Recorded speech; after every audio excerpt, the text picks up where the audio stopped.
Muy buenas tardes, me presento, mi nombre es Gustavo Sánchez, cursante del segundo cuatrimestre de la licenciatura en Derecho. Muy bien, el día de hoy hablaremos sobre algunos temas relacionados a la teoría general del proceso, a finalidad de entender un poco los temas de abogacía relacionados a lo que es la materia de licenciatura en Derecho. Entendamos la abogacía como una profesión que ejercen los abogados directamente, que son profesionalistas, ejercen el derecho de asistencia de terceras personas siguiendo las leyes que determina el país. La licenciatura en Derecho no es más que un grado académico, un grado académico universitario. Sí, este sirve como un antecedente para obtener una autorización gubernamental para ejercer alguna de las diversas ramas de la actividad jurídica. Debemos entender que no todo licenciado en Derecho va a ser un abogado. Pero un abogado sí debe ser un licenciado en Derecho. Como tal, debe poseer o portar el título como tal de licenciado en Derecho. Esto a diferenciar que no todos los que estudian licenciatura en Derecho se van a especializar en la abogacía o van a ser abogados. Entendamos que el abogado, ya ejerciendo, se dedica principalmente a asesorar, patrocinar y representar a sus clientes ante los tribunales. Esta es principalmente la materia simple de lo que hace un abogado, de lo que se dedica un abogado. Dentro de esta misma debemos hacer la distinción de dos clases, que es la procuración y el patrocinio. Bien, entendiendo el patrocinio como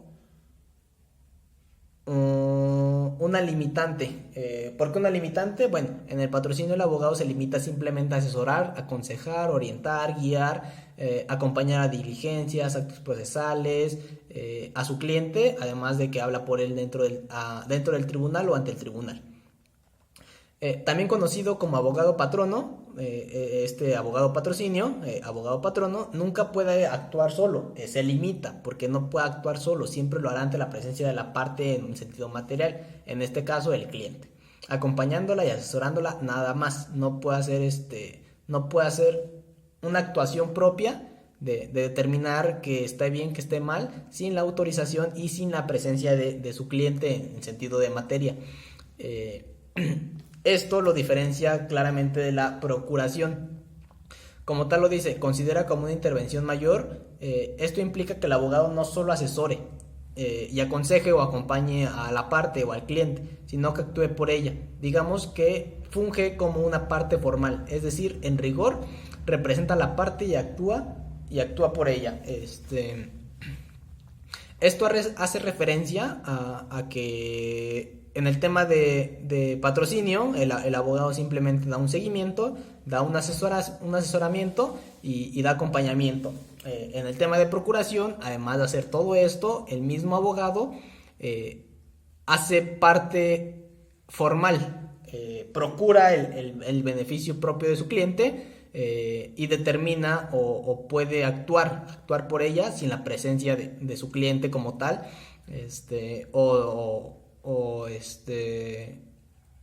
¿cómo podríamos explicarlo? Sin la forma o sin la necesidad de que el cliente esté presente. El abogado defensor o el abogado en procuración determinaría que está o elegiría que estaría mejor para su cliente, sin la necesidad de él, ya que el cliente lo impuso o lo contrató para velar su propia esfera jurídica. Bien, podemos determinar en nuestro sistema mexicano el abogado actúa en algunas ocasiones como procurador y en otras como patrono. Esto no tenemos ningún tema, no se distingue como tal una especialidad dentro del territorio mexicano.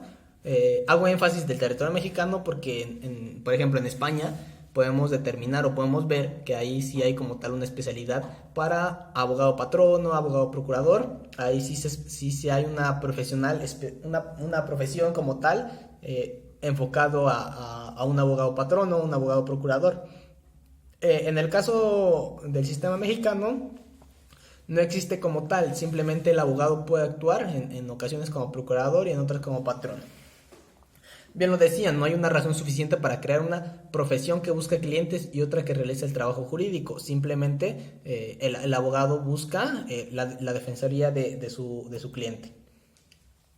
Bien, para este sentido tenemos que entender lo que es la parte formal y la parte en sentido material. Bien, para entender qué es una parte podemos irnos desde un punto jurídico y entendemos o podemos comprender que se refiere a los sujetos del derecho, es decir, a todos los que son susceptibles de adquirir derechos y obligaciones. Un ejemplo claro donde podemos revisar la parte formal podría ser un contrato, donde las partes son las creadoras de este contrato, son las que intervienen en la celebración y las que se benefician o perjudican con sus propios efectos del dicho contrato. En cualquier relación jurídica se puede hablar de sus partes o sea de los sujetos vinculados por dicha relación. Entonces, entendamos que los sujetos de un proceso pueden incluir al juez, a los peritos, los testigos y las propias partes. Entendiendo en este punto, las partes en sentido formal no pueden ser las propias partes en sentido material. ¿Cómo surge esto? Cuando están capacitados por sí para actuar en procesos persiguiendo una resolución jurisdiccional. Pero además son partes formales aquellos sujetos del proceso que se inversa afectada concretamente y de forma particular en su esfera jurídica por una resolución jurisdiccional que resuelva la controversia de un conflicto. Cuentan con atribuciones conferidas por la ley para impulsar la actividad con objeto de obtener la resolución jurídica que vendrá a efectuar la esfera jurídica de las demás personas, en este caso las partes materiales. ¿A qué me refiero con esto? ¿Cómo podemos desglosar este tema? En tema formal, entendamos que las partes formales podemos entenderlo como los abogados, es el abogado, y la parte material es el cliente. En este caso, el mismo cliente puede defenderse, por eso nos dice que las partes formales pueden ser las mismas propias partes en sentido material, porque en este caso, en sentido material, la parte en sentido material pasa a ser parte en sentido formal. Siempre y cuando esta misma esté capacitada para actuar dentro de un proceso o una resolución jurisdiccional, ya que va a afectar directamente su esfera jurídica, va a tener consecuencias jurídicas todo este seguimiento que haga. Entonces, si la parte material no está capacitada para entrar como en sentido formal, esto dañaría o perjudicaría directamente a la parte material. Entendamos en otro aspecto, las partes formales también, como los abogados, ellos no se ven afectadas concretamente de forma particular en su esfera jurídica, sino que ellos llevarán el seguimiento de la ley que dicte para impulsar la actividad procesal, van a obtener una resolución jurisdiccional y esta va a afectar la esfera jurídica de otras personas, en este caso a la parte material, que sería el cliente.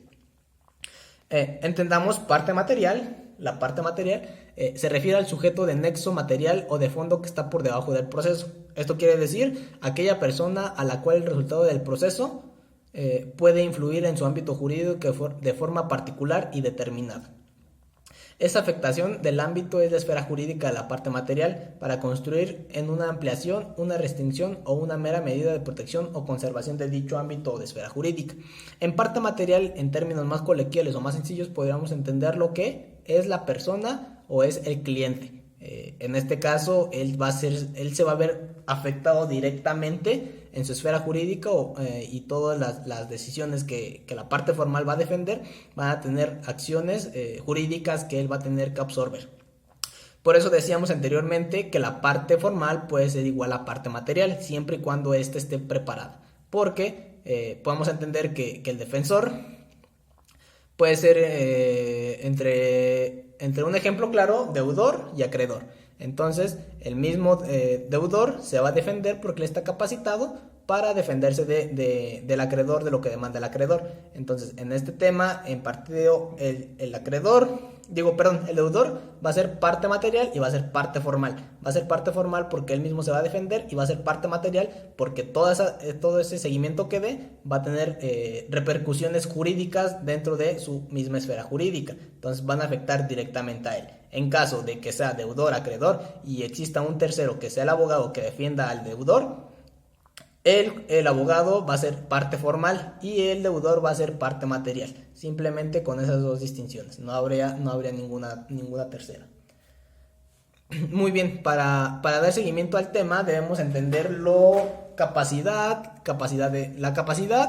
el tema de legitimación y el tema de representación. Entendiendo claramente el tema de capacidad como la aptitud de ser sujeto de derechos y obligaciones. Esto puede ser la capacidad de gozar o de ejercer. ¿A qué nos referimos con capacidad de goce o la capacidad de gozar? Esto determina la aptitud de un sujeto para disfrutar de los derechos que le confiere la ley. Por ello se identifica el concepto de personalidad jurídica, entendiendo esta precisamente como la idónea para ser sujeto de derechos y obligaciones, y que implica la concurrencia de series de atributos llamados atributos a la persona. ¿Qué da referencia a esto? La capacidad de goce es la aptitud que tiene una persona, en este caso llamaremos sujeto, para disfrutar todos los derechos que la ley le da. Simplemente puede disfrutar todos los derechos. En este caso, capacidad de goce podríamos determinar, nosotros podemos hacer valer todos nuestros derechos y podemos hacer valer todas nuestras garantías individuales que están marcadas en la Constitución Nacional de los Estados Unidos Mexicanos. Esto es una capacidad de goce. Tenemos la capacidad de disfrutar estos derechos que manda la Carta Magna y nos da a nosotros. Dentro de la capacidad de goce o pegado a la capacidad de goce está la capacidad de ejercicio. Bien, entonces entendamos la capacidad de ejercicio como la aptitud de ejercer o de hacer valer por sí mismo los derechos u obligaciones de los que somos titulares. La capacidad de ejercicio supone de la del goce, pero no inversa. ¿A qué refiere esto? Bueno, la capacidad de ejercicio la podemos entender como tal, la forma en la que podemos hacer valer nuestros derechos y emana obligaciones para nosotros mismos. Un claro ejemplo es al cumplir la mayoría de edad tenemos obligaciones y estamos obligados a hacerlas valer. Eso es el ejercicio de los derechos y de las obligaciones. Tenemos, por ejemplo, un claro ejemplo es, no sé, tenemos un familiar, fallece, nos hace herederos de cierto terreno o de ciertos bienes. En este caso, cuando fallece, nosotros somos menores de edad. Nosotros solo tenemos la capacidad de goce, de disfrutar esa riqueza o esos bienes, pero no de ejercer como tal la obligación o el derecho sobre esos bienes. Cuando cumplimos la mayoría de edad pasamos a ser capaces de ejercicio, tenemos capacidad de ejercicio y podemos determinar en aspectos jurídicos qué determina para ciertos recursos, ciertos beneficios que nos dejaron. Podemos venderlos, podemos ser titulares de esos terrenos, etcétera. Porque ya somos mayores de edad, tenemos la capacidad de ejercicio como tal. Bien, de ahí pasamos a lo que es la legitimación. ¿Qué es la legitimación? Bueno, podemos entender que es una situación donde el sujeto de derecho, en relación con determinados supuestos normativos que le autorizan a adoptar o determinar cierta conducta. Esta es más que nada una autorización y la confiere la ley. En virtud de que el sujeto de derecho se ha colocado en un supuesto normativo y autorización implica, y tal autorización implica el facultamiento para desarrollar una actividad o tal conducta marcada. Entendamos que es una autorización que nos da como tal la ley. Esto es fundamentación de la pretensión, o sea, se puede entender como su razón legal, por lo que deducimos que las reglas relativas a la legitimación están destinadas a establecer como tal qué sujetos y en qué condiciones pueden pretender la sujeción de otros intereses ajenos o a los suyos, y consecuentemente a impulsar o iniciar las decisiones jurisdiccionales respectivas relacionadas con dichas pretensiones. Bien, la legitimación la podemos entender como esta conducta que nos va a autorizar la ley, porque es legal. Entonces, como tal, es una virtud que tenemos todos los individuos, pero principalmente los que tienen sujetos al derecho. Como podríamos entenderlo, los mayores de edad tienen legitimación para empezar a hacer actos jurídicos a partir de los 18 años, no antes. O en caso dado de emancipación, en este caso de las chicas o de los chicos que se emancipan, podría ser antes de los 18 años. Bien, entrando por otro lado, a la representación, podemos entender que esta es una institución jurídica de muy amplia significación y aplicación. Esto entraña la posibilidad de que una persona realice un acto jurídico como tal por otra, ocupando su lugar o actuando bien por ella. La representación ofrece tres aspectos fundamentales. El primero es la capacidad general de las personas para suplir las limitaciones como se supone la patria potestad y la tutela. El segundo, en el orden de la posibilidad de delegar facultades propias como el poder y el mandato, y en un tercero, en un tanto que una institución hereditaria como derechos de representación que correspondan a ciertos herederos forzosos. Bien, para entender la representación no es más que esto, representar a un tercero, a otra persona, directamente en actos jurídicos como tal. Como abogados, generalmente hacemos la representación de nuestros clientes, representamos a nuestros clientes en actos jurídicos, vamos nosotros a los tribunales, vamos nosotros a los juzgados, nosotros damos la representación jurídica de esta persona sin la necesidad de que nuestro cliente vaya o tenga que ir, ya que él nos da un escrito donde nos hace sus representantes legales. Podemos entender bien la representación como eso, una representación de una persona. Bien, esto nos lleva al mandato judicial, que nos dice que es la manera más común y extendida para perfeccionar la representación procesal. El mandato judicial, como tal, es un contrato por medio del cual una persona llamada mandate confiere a otra llamando mandatario una representación para que actúe en nombre de él y en su representación. Como tal, podemos irnos al Código Civil, donde nos definen al mandato como un contrato para que el mandatario se obligue a ejecutar por cuenta del mandate los actos jurídicos que éste le encarga. No hay mayor problema para entender esta parte. Entonces, el mandato judicial como tal es un contrato que se establece entre el cliente y pues sería entre alguien como un abogado para representarlo directamente en todos los términos jurídicos y actuar por esta persona. Entonces creo que en este tema es muy sencillo, no hay tanta complejidad. Y revisamos también gestión de negocios. Esta también es una representación oficia o ficticia como tal, porque en rigor no ha sido otorgada, no es otorgada. En el mandato judicial, claro, tenemos un contrato y es otorgada, pero en la gestión de negocios es una representación ficticia, no se otorga esta representación, y se da cuando una persona cuida, administra bienes o realiza cualquier gestión o trámite a favor de una persona para producir en beneficio o evitar un perjuicio sin que hubiera recibido un mandato expreso por ella. Es decir, el gestor oficio actúa a nombre de alguien sin ser su representante, pero actúa de forma como si lo fuera. Esto es muy controversial, ya que la gestión judicial se da muy raramente en la práctica, ya que se requiere un verdadero espíritu de sacrificio y una gran confianza o amistad para presentarse a defender los intereses de un tercero, teniendo que otorgar garantías que responden a los posibles daños y perjuicios y sin tener derecho a recibir ninguna remuneración.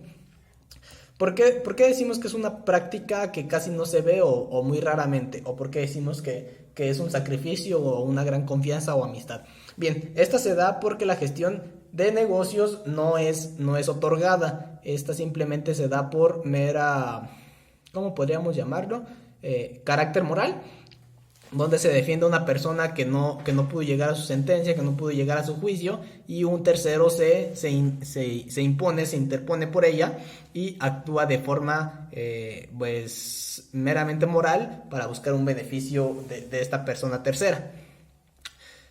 Lo complicado aquí en este tema, yo considero, es el tema de que esta persona como gestor de como gestor de tal proceso, tiene la responsabilidad de absorber todos los problemas, de absorber todas las consecuencias jurídicas que se emanen en dicho acto jurídico.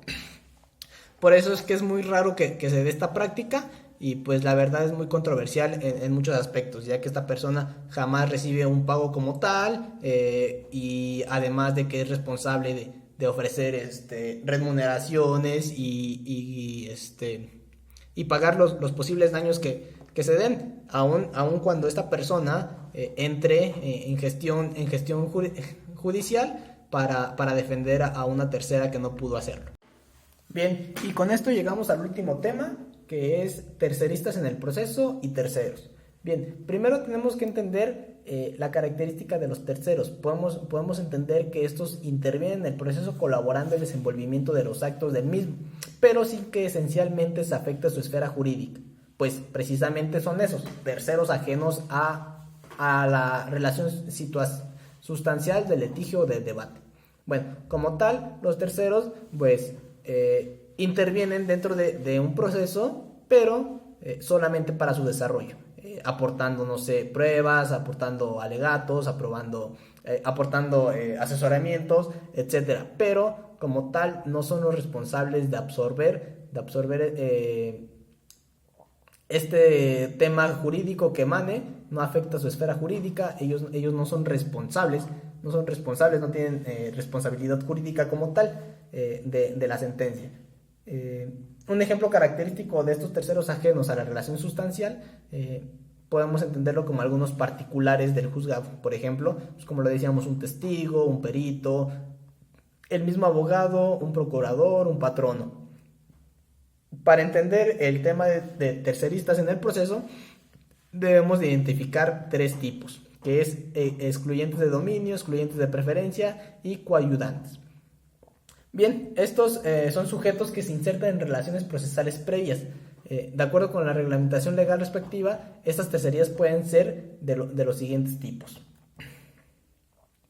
En el caso de las tercerías excluyentes de dominio o de preferencia, se supone que se han llevado a cabo alguna ejecución o afectación judicial sobre bienes de la parte demandada en juicio, y entonces el tercerista se inserta, es cuando toma esta acción en relación procesal, alegando mejores derechos sobre dichos bienes. A estas tercerías se les llama excluyentes, precisamente porque a través de estas se pretende sustraer o obtener un objeto de la afectación o de ejecución. En otra parte, la teoría excluyente de dominio implica que la relación con bienes sobre lo que se haya trabajado ejecución se presenta en el proceso de un tercero, sujeto alegado a ser dueño de ellos.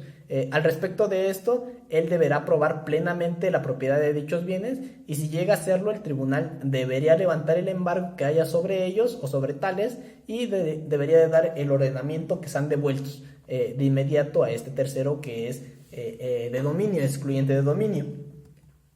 De no ser probado, el tercerista excluyente queda fuera del proceso. La tercera excluyente de preferencia implica, sobre todo, que los bienes afectados por la ejecución, un sujeto extraño a las partes originales se presente o inserte en dicho proceso, y alguien que tiene alegue que tiene mejor derecho a ser pagado con el producto de dichos bienes. Es decir, este tercerista en trámite excluye y alega tener una prelación, o sea, un mejor derecho a ser pagado, exigiendo ya sea estos bienes o estas materiales que tenemos en el juicio para su propio beneficio. Y la tercería coadyuvante. Esta se da claramente cuando un sujeto inicialmente extraño al proceso se encuentra legitimado y tiene un interés propio para acudir a un proceso preexistente. Bueno, con esto, o con el fin de ayudar o coayudar a un colaborador en una posición de alguna de las dos partes iniciales, y adopte el desenvolvimiento de este proceso. El coadyuvante se entiende como un un ayudante externo. Él no estaba sujeto inicialmente, pero se integra, como lo decimos, en tercería, a finalidad de ayudar y colaborar en la posición de alguna de las dos partes, ya sea defendido o el acusado. Esto a finalidad de desenvolver el proceso en un mejor preámbulo. Bien, pues creo que estos son los temas que tratamos. No tenemos ningún otro tema más para nombrar. Creo que sería todo por el día de hoy. Espero que les guste el video. Por ahí déjenme en sus comentarios si tienen alguna objeción, si tienen alguna opinión. Y pues nos estamos viendo. Cuídense mucho. Saludos.